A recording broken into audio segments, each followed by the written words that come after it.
Chamo Rafael Salgueiro, tive a felicidade, enquanto estagiário, em 95, de ter a primeira experiência da Corrida do Tejo como voluntário. Em 96 entrei na Câmara e tenho a ideia que acompanhei a Corrida do Tejo até 2013, 2014. Olá, eu sou a Carla Silva, entrei em 97 na Câmara e foi também aí que comecei a fazer a Corrida do Tejo. Deste período todo até agora tive ali um período entre 2013 e 2007 que não participei, as restantes edições, tirando deste ano, participei em todas, seja no âmbito da organização, seja depois como voluntária. Olá, eu sou a Carla Ribeiro, também como o Rafael, comecei como estagiário no Corrida do Tejo em 98. Em 99 já fazia parte da Câmara e estava envolvida, mas só depois, mais tarde, em 2010, enquanto dirigente, acompanhei estes últimos anos, desde 2011 até à data. Boas, eu sou o Vasco Rodrigues, comecei a trabalhar na Câmara em 2003, acompanhei a Corrida do Tejo na Câmara até 2007, depois tive mais outras experiências, não diretamente ligado com a Câmara, mas também muito próximo de ligação com a NAI e com os fornecimentos externos aqui à Câmara. E a Corrida do Tejo foi o meu batismo nos eventos. Rodrigo Mocencio, 43 anos, entrei para a Câmara em 2003. Colaborei na Corrida do Tejo entre 2003 e 2007 enquanto colaborador da Divisão do Desporto e assumi a responsabilidade da organização em 2008 até 2016. Eu sou o Filipe Leão, entrei para a Câmara em fevereiro de 2005, apenas em 2006, em setembro, vim para o desporto e foi a minha primeira experiência na Corrida do Tejo. Só passaram 10 edições é que me envolvi mais perto da organização, como coordenador do projeto, e desde então fui responsável por 5 edições deste evento. E a primeira edição, na edição anterior, a partida tinha sido ao pé do pavilhão de Miraflores. E porquê que era ao pé de Miraflores? A prova, durante muitos anos, integrou o troféu das localidades. E o número de atletas era muito reduzido. Então saíam do pavilhão de Miraflores, que tinha condições de apoio, mas iam pelo meio dos carros, no meio da avenida, que aquilo era uma coisa extremamente... o historial era muito confuso. E por tentativa, para já, porque a prova começou a crescer, foi uma altura em que as pessoas começaram a aderir, e a tentativa foi procurar um espaço que se pudesse juntar as pessoas, ter um apoio, na altura havia a Escola Belém Algés, e fazer a partida mais de perto da Marginal. E a Nike também veio trazer um conjunto de inovações, nomeadamente na partida, queriam sempre ser inovadores.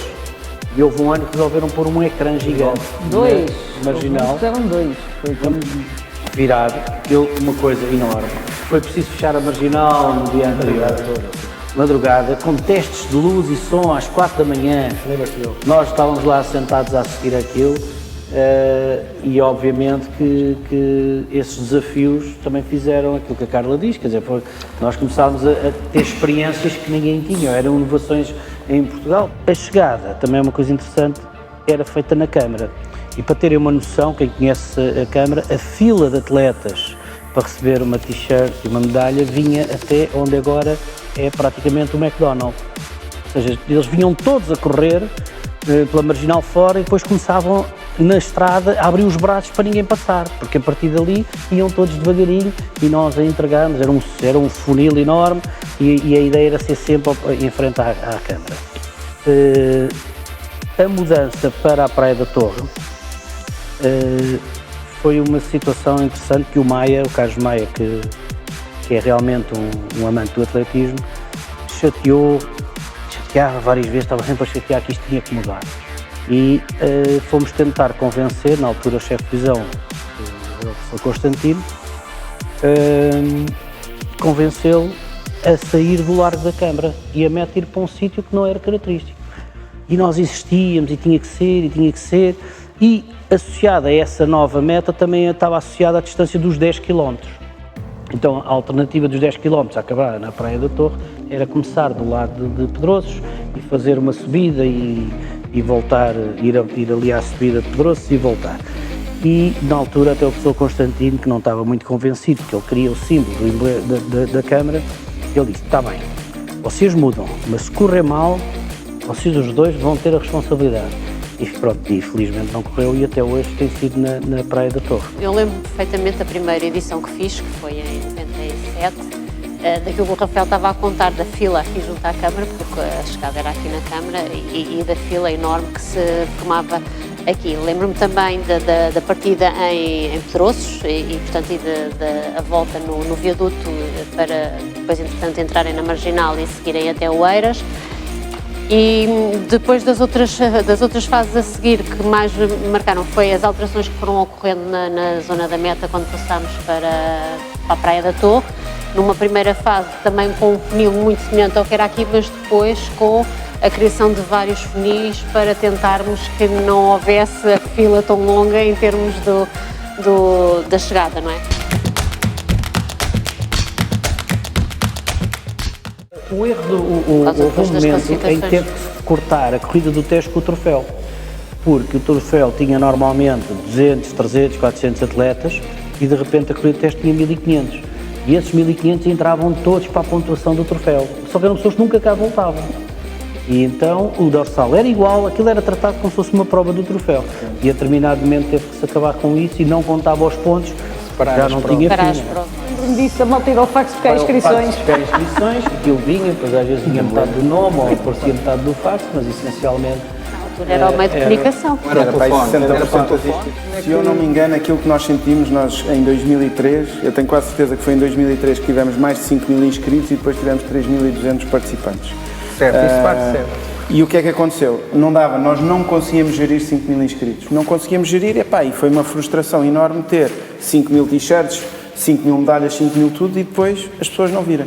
E eu tenho quase a certeza que nós para 2004 metemos um preço de inscrição que tenha sido 2 euros. E eu confirmo que pusemos o preço de inscrição. 5 euros. Processo de inscrição automático, com site e não sei o quê, também foi em 2005.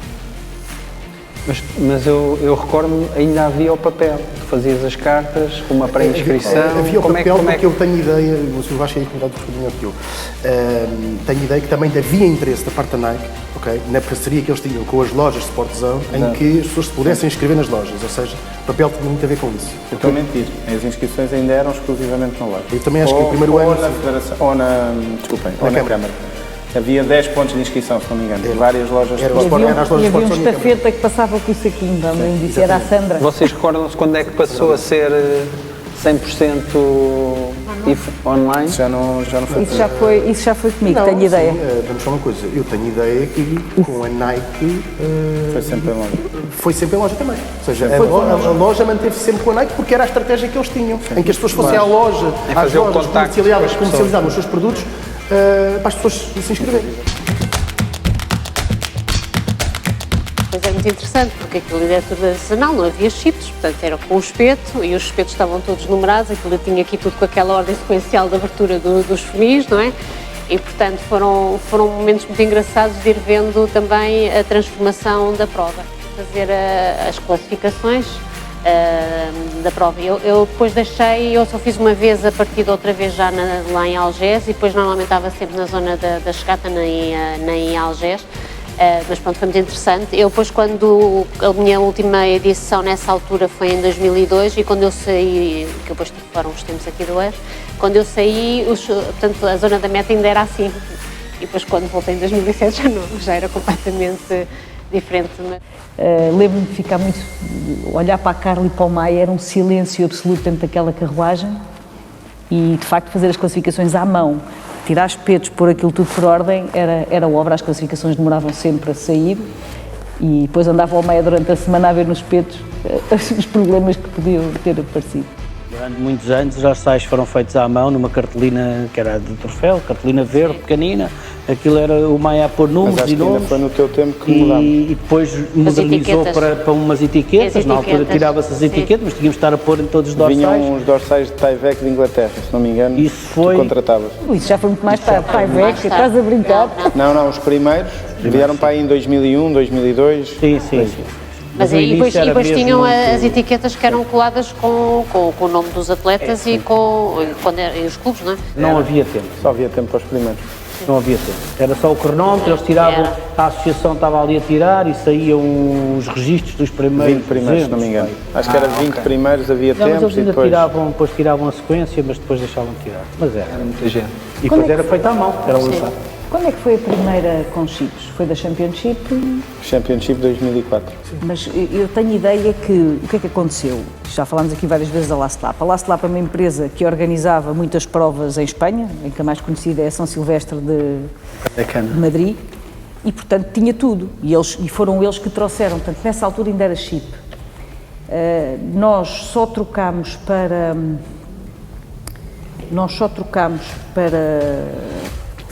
no dorsal já mais tarde. Ah, sim, já agora que não estou a lembrar. Eu acho que já foi bem mais tarde. Já foi mais tarde. Foi bem mais tarde, já.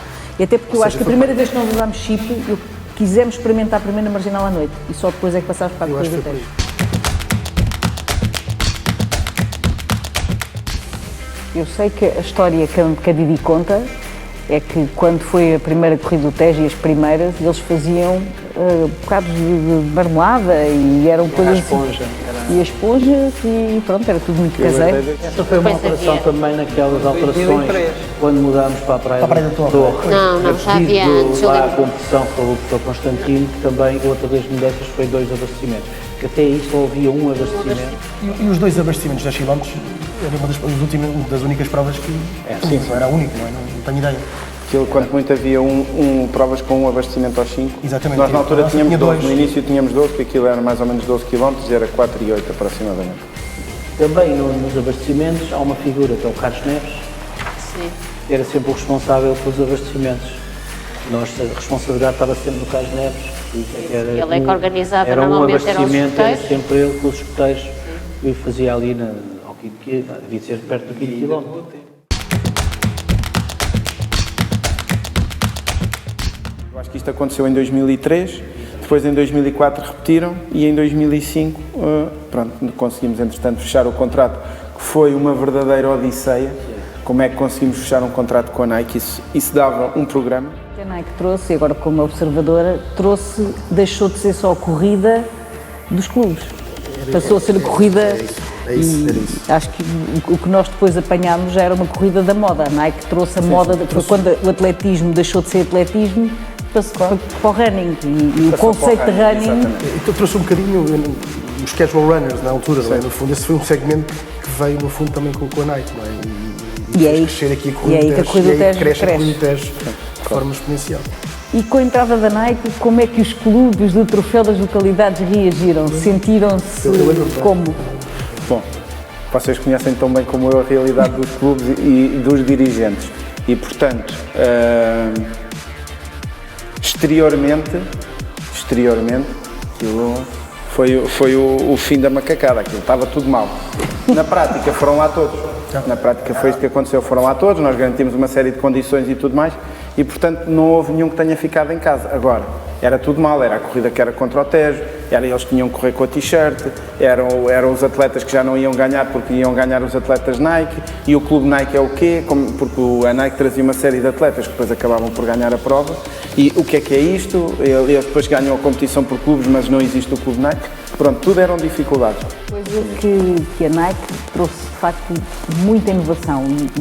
E eu saí, como a Carla, nós tivemos um tempo fora, e quando eu cheguei isto era outra prova.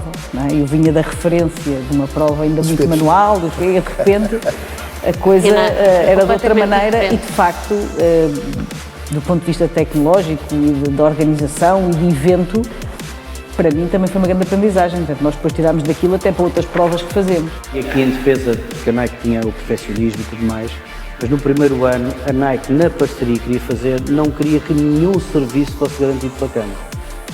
Ou seja, a ideia deles é que fosse tudo pago, a Câmara pagasse nós não autorizamos, não.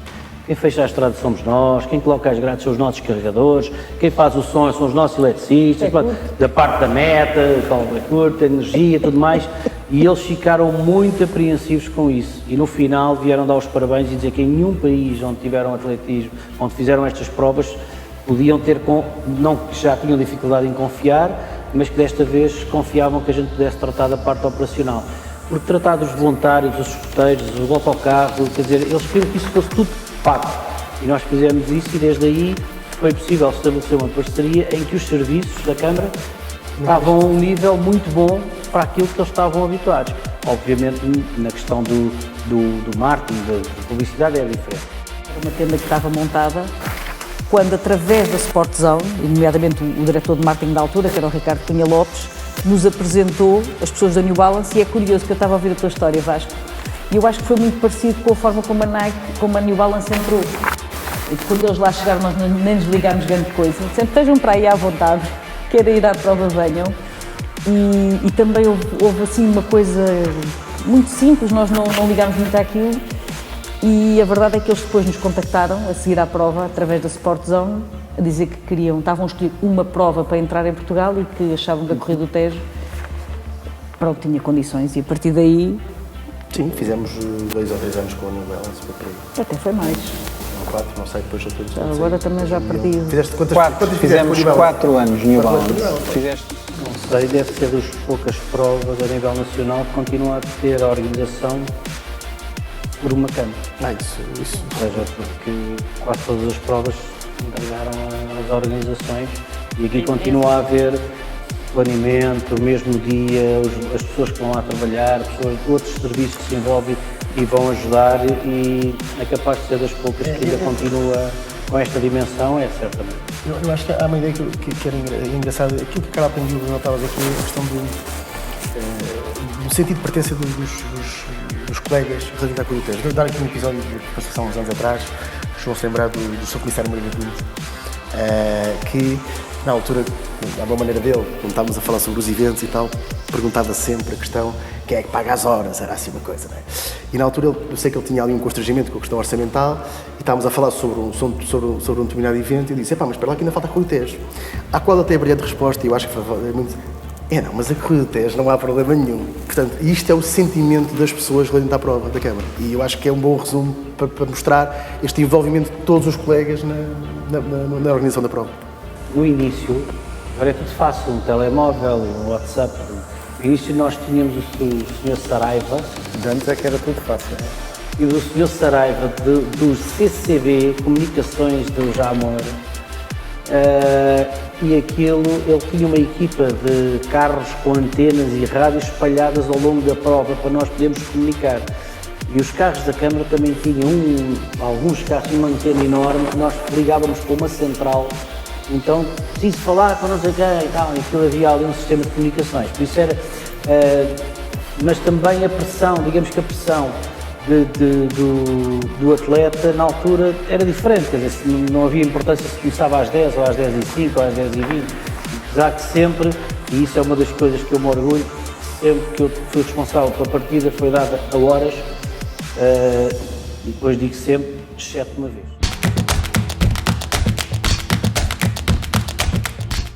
Terceira edição da partida de Pedrosos foi a primeira vez que se fez um pórtico em tubos de andaime. Andámos lá em cima a meter umas lonas e um tubo, foi uma grande confusão.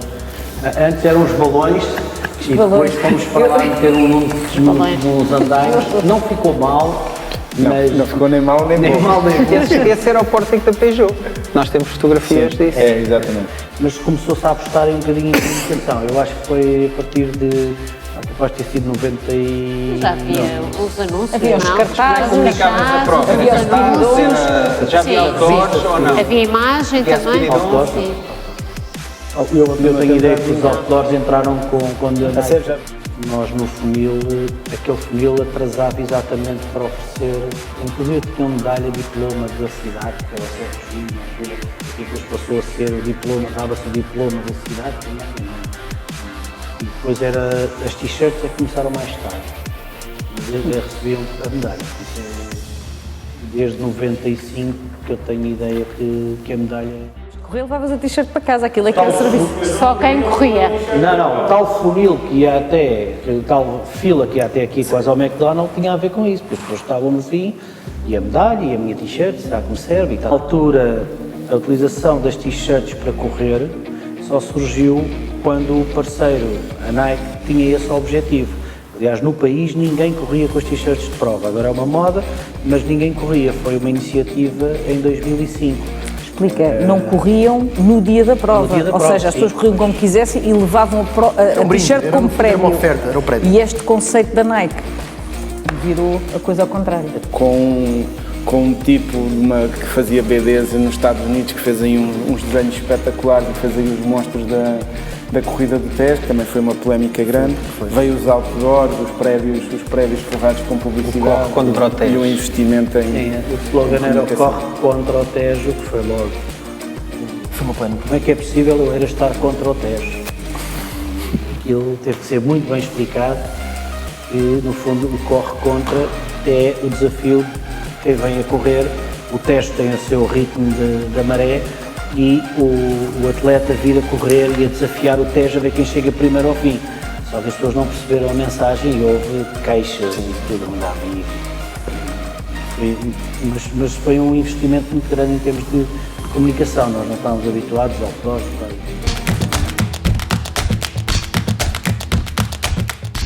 Muito antigamente, os carros vinham a acompanhar os atletas. O meu pai vinha no meio da marginal a acompanhar o meu tio, ia servir de abastecimento e trazia não sei quantas bebidas dentro do... Parecia que ele estava a fazer a maratona, a ultramaratona. Já agora só acrescentar porque é que houve uma vez que não começou a horas.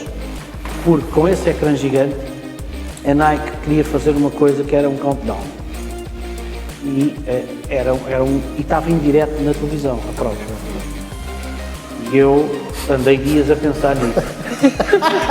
Porque a prova, a lógica deles era pôr a música da minha casinha, nos pontapés, e depois começava logo 10, 9, até chegar. E eu só dizia, então, se eu não tiver aquilo pronto? Se não tiverem os carros prontos para andar, se houver um carro que foi abaixo, leva com 10 mil pessoas por cima dos carros. Ou seja, havia sempre ali uma lógica de partida que era garantir que os carros começavam a dar, o da polícia, o dos fotógrafos, tudo mais, tiro de partida.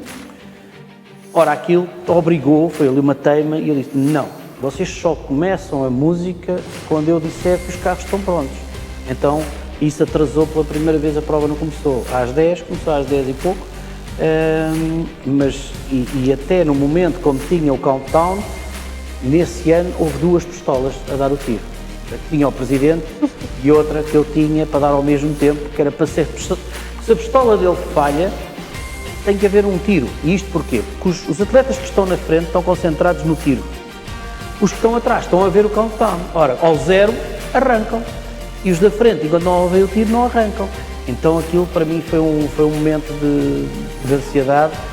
Eu há uma que venho no carro, a primeira vez com a Nike, eu venho no carro com um dos... Chego ali ao Alto da Boa Viagem, e eu vinha num carro à frente, os atletas vinham lá, ou seja, mal havia o tipo de partida, nós vinhamos a abrir para ir para a meta. Chego ao Alto da Boa Viagem e um polícia, o senhor agente, cumpridor, manda parar o carro. E o carro codístico e tudo, mas ele vinha de Lisboa e não sabia as regras. Mas eu sou da organização, não passa aqui ninguém. Mas nós temos que ir ver os atletas. Aqui não passa ninguém. Mas ligue para o... Não tenho contato com ninguém. Daqui não passa. Então eu desatei a correr para a meta. Quer dizer, em desespero, eu e o espanhol, os dois a correr para a meta, feitos malucos. E aquilo ia morrer. É mais um prego para o caixão, de certeza. 20 tantos anos de organizar. Eu estava na prova desde 95, se quiser. Chegar a 2010 ou 2011 e desafiar-me, primeira vez vou correr. Mas antes de correr, era o tal tipo de partida. E Altino ia dar, estava com a Rosa Mota, e um dos problemas era colocar o presidente, depois do tiro de partida, na meta para o primeiro atleta. E naquele ano ele não quis dar o tiro de partida no carro, porque ele costumava estar no carro à frente, e dava o tiro de partida, entrava no carro e seguia, que era fácil. E ele disse, não, eu desta vez fico aqui no palanque, a ver as pessoas passarem, e depois logo vou para a meta. Ora, a partir daí lançou um enorme desafio, que é como é que ele vai chegar à meta primeiro que o primeiro atleta. vai à direita e ele tinha que ir dar uma grande volta. Então foi preciso combinar um esquema com a polícia, qual era o sítio ideal para ele ir, onde é que ele ia surgir de carro, que era na rotunda dos Lombos. Tinha que ter, da nossa parte, uma das pessoas voluntárias que só estava ali à espera que o carro viesse para tirar a grade da frente, para o carro passar e ele chegar lá a tempo. Então, depois deles irem para o carro, eu fui a correr da Algés à Desesperada sempre ao telefone com alguém. Então aquilo foi logo um sofrimento, para quem não gosta de sofrer como eu, já, onde é que vamos? Depois ligava uma Rosa Nova, Rafael, já saímos da autostrada. Pô, liga para o outro, olha, eles saíram da autostrada, e lá ia correndo, e vai. Então aquilo ao início foi... Quando ele chegou à meta, eu descanso, tirei o auricular e fui correr. Estavam lá as Carlos. Pronto, e nessa altura, devo dizer que várias vezes vieram as lágrimas aos olhos com coisas muito simples. Com os escoteiros a bater palmas, com os bombeiros com a fanfarra a tocar, ou seja, com as pessoas em determinados pontos a aplaudir os atletas todos, e aquilo para mim, ou seja, sentir aquilo que a gente organiza no papel, pensa, tem lá pessoas, mas depois de viver a prova, para mim foi uma experiência espetacular e, claro, fiquei contente de chegar ao fim com 1h05, é uma miséria de tempo, devo-se dizer, mas o ter chegado ao fim e viver aquilo tudo, viver os momentos, os diferentes momentos, quer dizer, para mim foi muito, muito interessante e devo dizer que é uma experiência que eu recomendo, por isso é que eu perguntei quem é que já tinha, quando puderem, quem organiza, que possa ir passear esses 10 km, e foi o desafio quando o José Sócrates que também veio correr. Em termos de segurança, perfeitamente isso. também foi um problema que tivemos que já só às 2 da manhã do dia anterior é que nos disseram que ele ia correr. Portanto, sábado às 2 da manhã, tenham lá o dorsal que ele vai lá. E nessa manhã, a preparar a prova, foi combinado que ele vinha ter então a zona VIP, onde é que era a zona VIP, aquela entrada, e de manhã, com o trânsito já fechado, eu vejo um carro em alta velocidade a vir em sentido contrário contra os atletas. E eu, em meio da estrada, a mandar parar, não é? E eles fazem os sinais de luz, então eram os seguranças que vinham por ali. E eu pensei, pronto, veio por aqui. Não. Aquilo foi tudo para disfarçar, porque ele entrou pela parte de trás, com os amigos.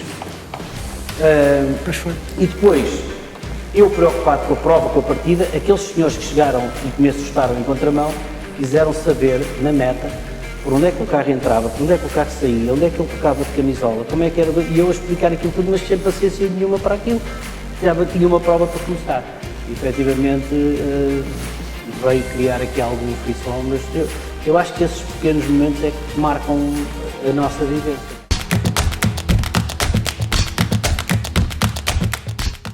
O futuro da Corrida do Tejo, a dada altura, de facto, a exigência que o nosso cliente tem, até os clubes,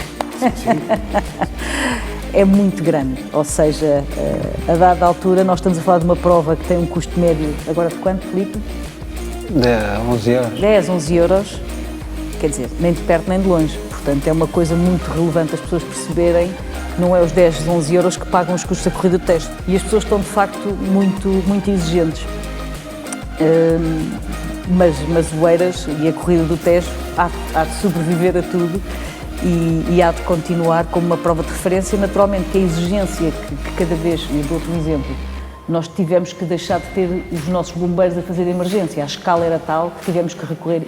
O ponto onde nós chegamos agora é o ponto em que, pela dimensão e também pela exigência, tivemos que de facto ir procurar uma ajuda mais específica, porque os nossos serviços também têm limitações. Também como é que foi o ano passado, metemos na aventura do digital.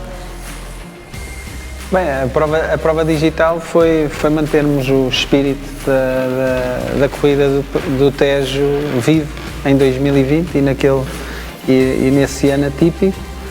E pronto, e criámos um gancho de solidariedade para continuar a mobilizar as pessoas a manterem-se ativas e a lembrarem-se que a corrida do Tejo continuava mesmo num ano assim. Este ano, já com as coisas aparentemente mais leves, procurámos ser rigorosos em relação às regras da DGS e procuramos, acima de tudo, organizar uma prova segura. Fizemos uma prova com 16 vagas, com 4 horários diferentes, em cada horário havia 1000 pessoas e, acima de tudo, procurámos retomar a corrida do Tejo em condições de segurança e que as pessoas se mantivessem confortáveis. Também inovámos o percurso, é verdade. E sabes o que é que eu registro? Eu assisti a uma grande parte das partidas, portanto só não vi a última, e de facto foi diferente, as pessoas estavam mesmo contentes e foi tudo muito pacífico, não houve confusões como costumava haver. É verdade que, parecendo que não, esta questão da pandemia vai mudar a forma como nós fazemos eventos desportivos e a corrida definitivamente. O que foi, não volta a ser, essa é a minha perspectiva, assim, de repente. Mas, por outro lado, não é mau. E nós, por exemplo, quando conversávamos, nós abrimos horários desde as 8 da manhã, 8? Foi 8, 9, 10 e 11 horas. Sim. O primeiro horário a esgotar foi às 9. Provavelmente faz sentido a corrida do Tejo partir às 9, mais uma, ou ter 2 horários, o das 9 e o das 10. As pessoas adoraram não partir todos aquilo que as marcas produziram durante anos, que era a molhada da fotografia. O corredor já não gosta disso. E cada vez vai gostar menos, ainda para mais neste contexto.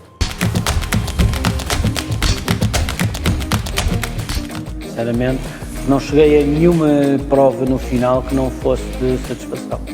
Felizmente, e tivemos situações em que houve um senhor que foi em coma, teve quase 15 dias em coma, que era possível, toda a gente diz estatisticamente, 10 mil pessoas morrem uma. E aquilo que quando aconteceu foi um processo no pós-prova de saber como é que ele está e a ver se melhora, saiu do coma, etc.